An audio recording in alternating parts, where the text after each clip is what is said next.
Hi and welcome to tonight's episode of Q Weekly here on Ben TV Channel 31. My name's Jayson Grool. We've got a fantastic show for you tonight. By request, all our viewers have sent in and requested these particular segments we're about to get to. The first one coming up is an interview with Dykonoclast, which is a great magazine that's come along. We're also looking at the interview we did with Friends of Barbara. Cuisine, fantastic Cuisine that we've had before. And then, of course, if you remember, Dr. Glossop's Animal Zoo Tour. So that's going to be lots of fun. Now, let's cross to the interview with Dykonoclast. I'm very excited to have two guests with me. I have Kathleen and I have Rose. And welcome to Q Weekly. Hi. Now, Kathleen is the co-publisher and Rose is the editor for a new lesbian magazine, Dykonoclast, which is out now. It is currently bi-monthly, and it is a lesbian magazine which already is getting quite a lot of popularity. So congratulations on getting it off the ground. Now, first of all, what does Dykonoclast mean? Apart from meaning something very hard to say, it's about being unorthodox. It comes from the word iconoclast. Right. We've stuck Dyke up the front because we're hoping this will be a little bit unexpected, not just the sort of things people will assume to see in a lesbian publication. Right. And what prompted its creation? We started it. Kathleen works in an organisation with women who are trafficked and has been doing that for a number of years, and she said to me one day, look, I'm really sick of doing things that are quite hard and depressing, even though she does lots of good work. And I said, well, why don't you do something? There was a magazine called Lesbiana that folded about a year ago, and there's been a real gap, so I said, why don't you start a magazine? And she immediately started ringing around, and it just happened so quickly. So. Right. Well, from the support that you've already got and the feedback that you've got from what you were telling me earlier, it's obviously gaining quite a bit of a momentum in quite a short period of time. How many people do you have working on the magazine? There are 4 of us directly working on it, 2 publishers, Rose editing and a designer. And then I think last time there were 12 contributors and a whole lot of other women who are writing and taking photos and things. Right, so there's quite a myriad of contributors, not only from dedicated personnel, but also from readers. Absolutely. Yeah, and there'll be more in the future. I mean, there'll be new ones each edition. So. Great. Now you're hoping to be a bit more frequent than bi-monthly as the issues progress, I understand. We thought we'd start off conservatively and build up and then hopefully go to monthly. So we'll see how we go the first year, and if there's enough support, we'll come out every month. Right. Now I'm just having a look through. So what are some of the things that are actually in here? The first few pages are profiling dykes at Midsummer, so we pulled out some of the lesbian stuff that's going on. We've got the Lesbian Rowing Club, the comedy duo who did My Life as a Dyke. They've got a new show, so we profiled that. Yes, Dyke is Right, who we saw at the Midsummer launch at Fed Square. Yep. And you know, so we've pulled out some of the Midsummer stuff. We've got some humour at the back. We've got some short stories. Opinion pieces, to get a bit of debate going, a bit of investigative journalism. We had someone write about the pink surfer, and she went out and interviewed women who've used online dating. So it's a real mix, and that will vary as more women come forward depending on what their interests are. But we're hoping to keep it mixed like that. Right. Now, what will set this apart from other publications that are out there? I guess one is really obviously it's just for lesbians. So it's content specifically for women. It's got a really strong Victorian base. And I guess where it is, as Rose said, quite mixed. So it's not just straight journalism. There's space for us to do, to have short stories, to have people doing, we've sort of got our own Andrew Bolt there doing a bit of an opinion piece. Some really, I guess, stuff you wouldn't necessarily have space for in other newspapers. And we're really hoping to build up something that lets Dykes know what's happening in Victoria in a bit more depth than you might get in other places. All right. Because I understand from people I've spoken to in the past, it's always been a bit of a concern with them that they feel that there's not really much out there, or they don't really know about what is out there.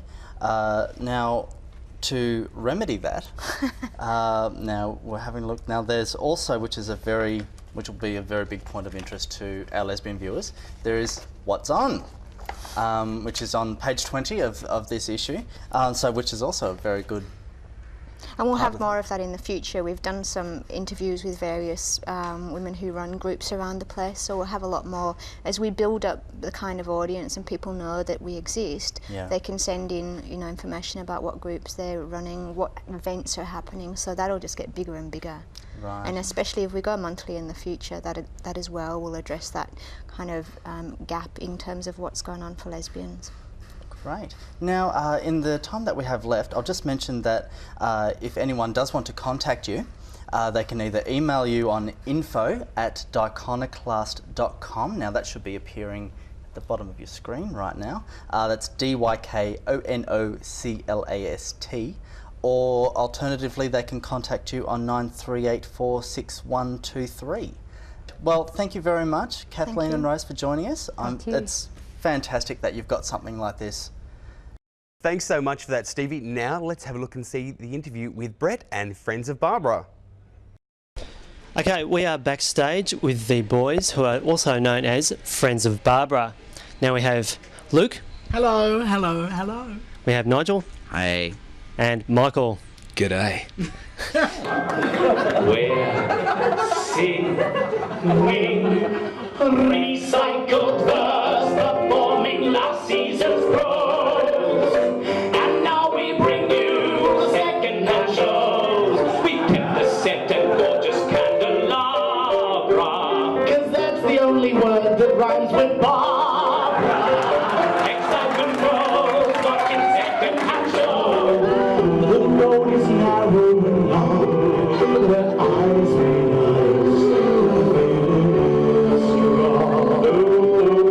I turn away from the wall, I stumble and fall, gonna give you it all.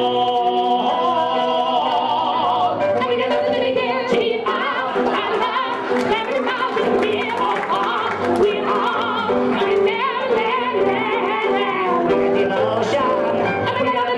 You've had great success with the show. What makes this show different to all your others?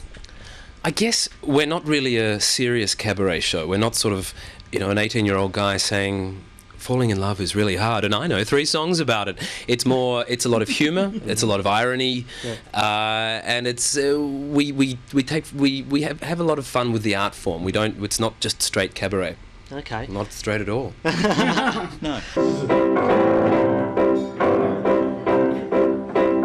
Come on, babe, why don't we paint the town? And all that bad's are gonna ruin my knees and roll my stockings down. And all that bad's stop the car. I know a whoopee spot where the dinner's gone. And the piano's soft. It's just a noisy hall where there's no smoking at all. And all that bad.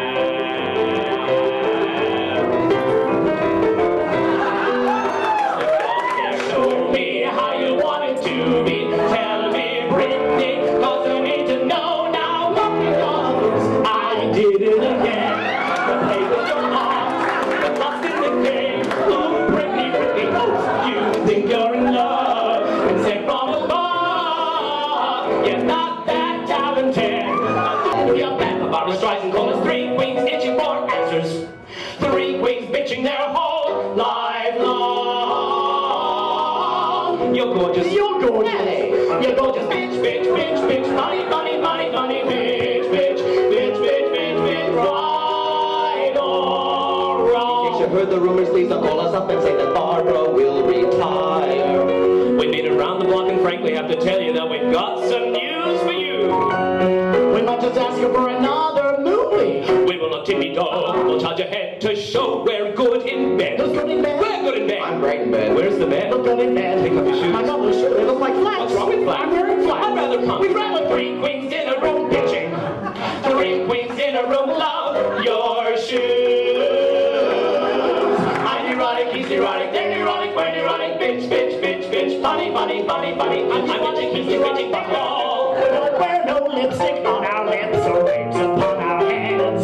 We dress just like the kind of men we want to see in our beds.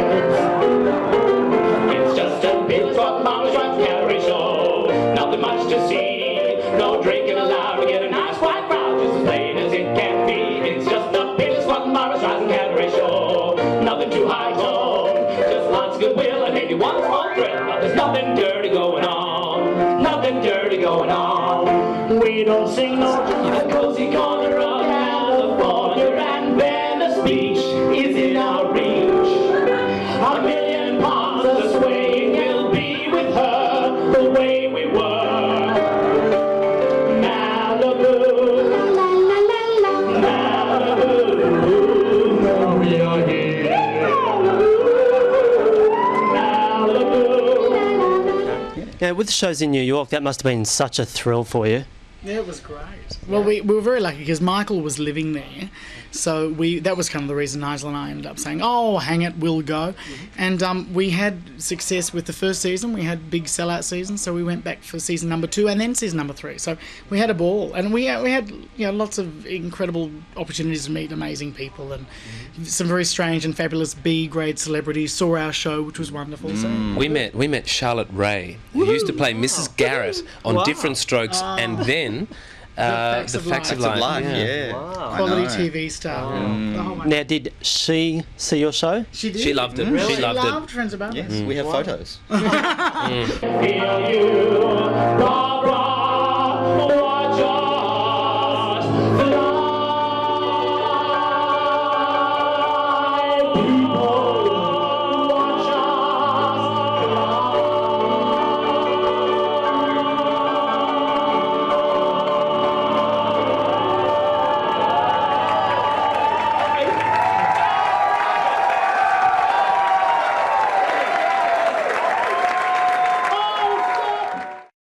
Thanks so much for that, Brett, and a big thank you to all the Barbara fans that requested that as well. I'm sure it was lots of fun. Okay, now stay with us here on Q Weekly. We're going to go to a quick break and we'll be back with you shortly.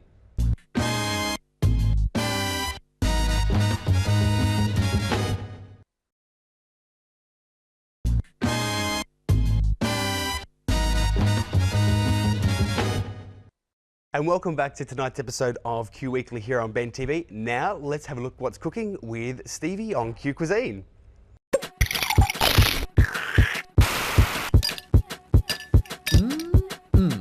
Yummy. Now today we're making something extra yummy and special. We are doing grilled king prawns with sweet chili and a mango watermelon salsa. Yes. They are. What we'll start off with is the salsa. So a salsa is a rough chopped sauce. It's where we combine about 4 different ingredients together into a bowl, stir it, flavour it with vinegar or citrus juice, okay, and it becomes a sauce. So again, for barbecue, rather than have grilled meats, potato salad, coleslaw, what you're going to have is a nice big bowl of like rocket leaves, nice big bowl of salsa, and then grilled seafood. Yummy. Okay, so first of all, there's no real recipe required. Okay, it's equal amounts of fruit or vegetables. So today we've got mango, watermelon, and cucumber. Yummy. Again, all combined, it's about equal. Okay, so with our watermelon.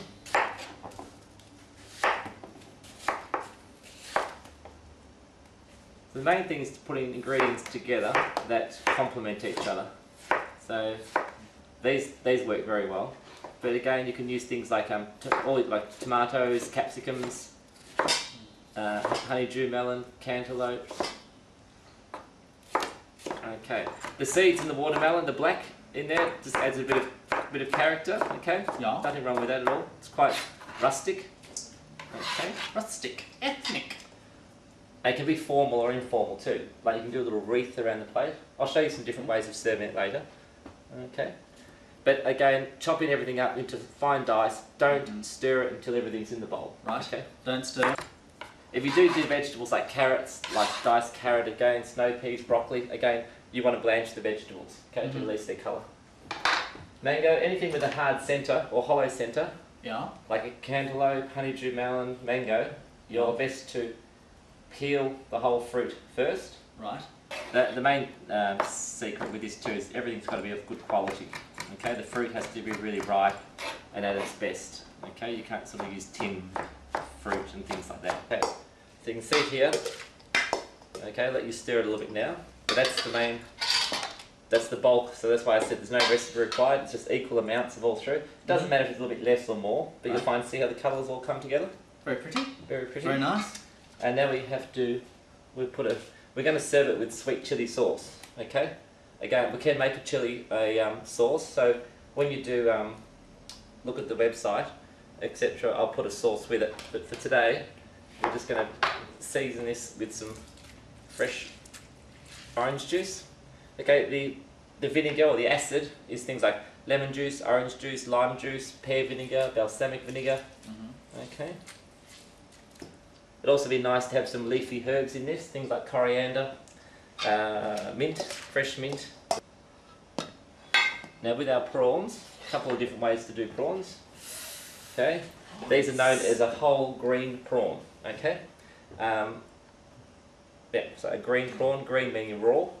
To prepare the prawns, we rip the head off and rip off all the shells, the body, the skeleton. The exoskeletal structure. And we just cut down the back and take out the Hershey Highway. Yep. And then we have a prawn.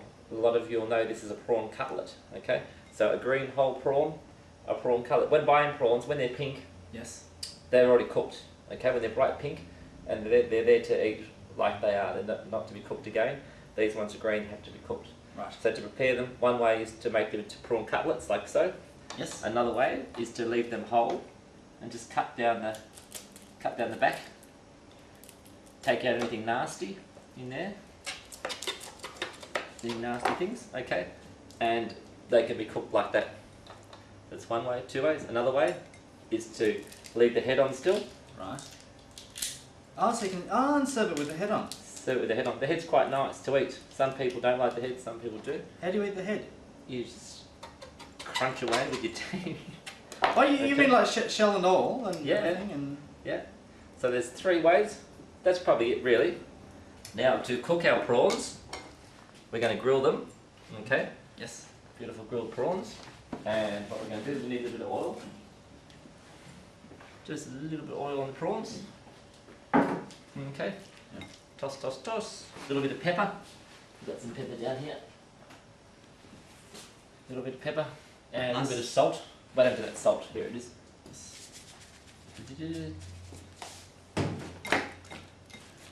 Okay, then we have a dry, hot pan on our gas jet. And we just place our prawns in.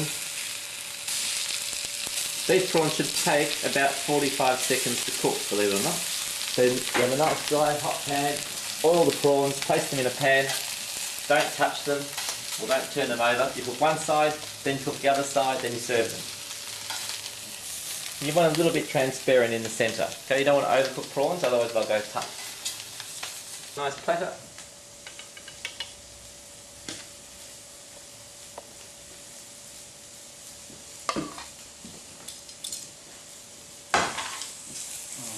this is looking great. They're beautiful, aren't they?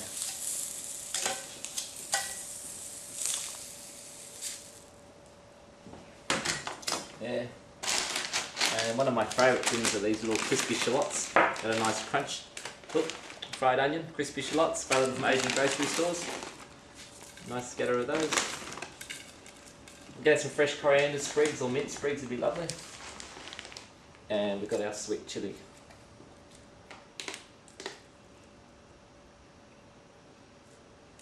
Yummo.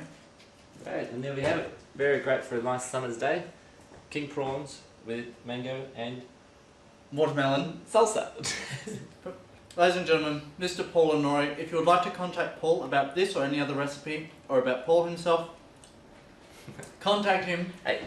What? Contact You can contact Paul at lenory@bigpond.net.au, Lenoury.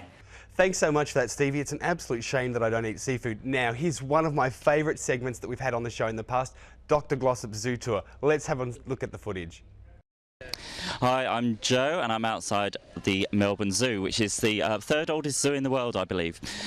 And we are about to go on a tour with Dr. Gertrude Glossop, who's going to tell us some sexual habits of the animals that live inside here. Elephants. Let's just have a quick elephant story. Some males will be loners, okay, or they may be in companionships, and that can quite often be an older bull choosing a younger bull or two younger bulls, and they form long-term bonds. Elephants, both males and females, both same-sex and heterosexually, use their trunk as an erotic tool. So there's quite a lot of activity, erotic activity. In fact, that's usually the indication of an elephant wanting to mount another elephant. They'll run their trunk along the back of the other elephant, and that's sort of an indication that I'm keen to mount you. Yes, and they also use their trunks for a lot of genital stimulation, so it's a lot of mutual genital stimulation, and this happens same-sex as well.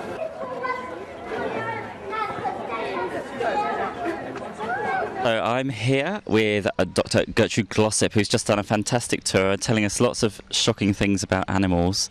Now, when did you start these tours? Well, Joe, it started back in Adelaide in about 2000, and I did a series of a couple of seasons with Adelaide's Midsummer, the lesbian and gay festival over there, where we looked at the queer behaviour of animals. And then I did 2 tours for Midsummer a couple of years ago, again queer focus. Fantastic tours. I went to one of them myself a couple of years ago. Thank you. I've also done the International Gay Games at Taronga, and then I decided to see how I'd go mainstream, Joe. So I did Adelaide Festival 2002-2004, and now this is the first time I've done a Melbourne Fringe. It was the facts you came out with. Are you a real doctor? Did you study these animal things? I mean, how on earth did you find out all these things? I get asked that all the time, Joe. Look, my doctorate, yes, it's a bit obscure. I like to say it is informal drapery from Curtin University.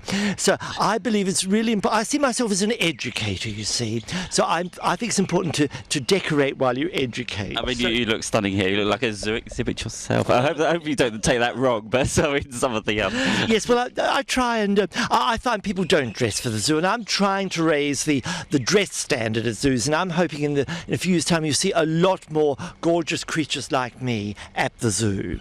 Some of the habits and behaviours of these animals, do you think people come away from this tour and then practice it themselves when they get home?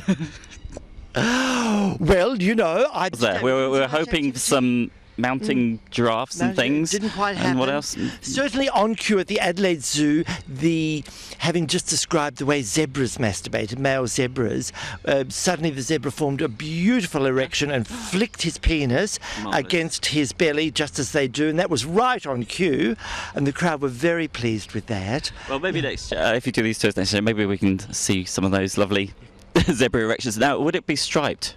I'm guessing it. Well, thank you, Dr. Gertrude Glossop. That was fascinating and very entertaining, and stuff that, well, I guess most of the people on the tour never even knew about. Thanks for those astounding facts.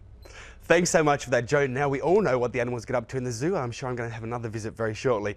Now don't forget to be watching us on Thursday nights at 10:30 for the fantastic face-to-face. I hope you have a fantastic week. Take care, and we'll see you again very shortly here on Ben TV.